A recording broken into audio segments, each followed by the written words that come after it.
Hi friends, அஸ்ஸலாமு அலைக்கும். இன்றைக்கி என்ன செய்ய போகிறோம்னா கடுகு வச்சு சட்னி அரைக்க போகிறோம். வாங்க பார்க்கலாம். அதுக்கு தேவையான பொருள் வந்து கடுகு எடுத்துங்க, 5 பட்டை மிளகா, நெல்லிக்காய் சைஸ் புளி எடுத்துங்க, அரை மூடி தேங்காய் எடுத்துங்க, 5 பல் முழு பூண்டு எடுத்துங்க, தோல் உரிக்காமல் எடுத்துங்க.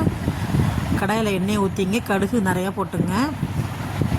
போட்டுட்டு வாசத்துக்கு கொஞ்சமாக அதில் ஜீரகம் ஒரு அரை ஸ்பூன் போட்டுங்க.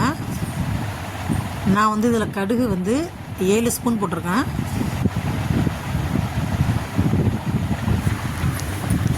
அதிலே பட்டை மிளகா, பூண்டு போடுங்க, புளி போடுங்க, தேங்காய்லாம் போட்டு நல்லா வதக்குங்க. இது கொஞ்சம் வந்து கசப்பாக தான் இருக்கும், உடம்புக்கு ரொம்ப நல்லது. ட்ரை பண்ணுங்கள். சப்பாத்திக்குமே நல்லா இருக்குது, இட்லி தோசைக்கு நல்லா இருந்துச்சு. ட்ரை பண்ணி பார்த்தேன். நீங்களும் ட்ரை பண்ணி பார்த்துட்டு எப்போ இருக்குன்னு கமெண்ட் பண்ணுங்கள். சட்டி சூப்பராக இருக்கும். நல்லா அரைச்சிட்டு தாளிப்பு கொடுத்துருங்க. கடுகு கருவேப்பிலை கொடுத்து தாளித்து ஊற்றி சாப்பிட்டு பாருங்கள், சூப்பராக இருக்கும். இந்த வீடியோ பிடிச்சிருந்தா லைக் பண்ணுங்கள், கமெண்ட் பண்ணுங்கள், ஷேர் பண்ணுங்கள். மறக்காமல் சப்ஸ்கிரைப் பண்ணுங்கள். ட்ரை பண்ணி பார்த்துட்டு எப்போ இருக்குன்னு நீங்களும் சொல்லுங்கள். கொஞ்சம் கசப்பாக தான் இருக்கும். லைட்டாக கடுகு வந்து கசப்பு தன்மை கொஞ்சம் கசப்பாக தான் இருக்கும், நல்லாயிருக்கும். இருந்தாலும் ட்ரை பண்ணி பாருங்கள். ட்ரை பண்ணி பார்த்துட்டு எப்போ இருக்குன்னு சொல்லுங்கள்.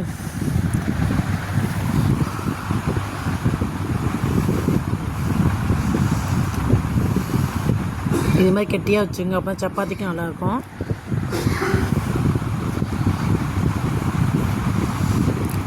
அஸ்ஸலாமு அலைக்கும்.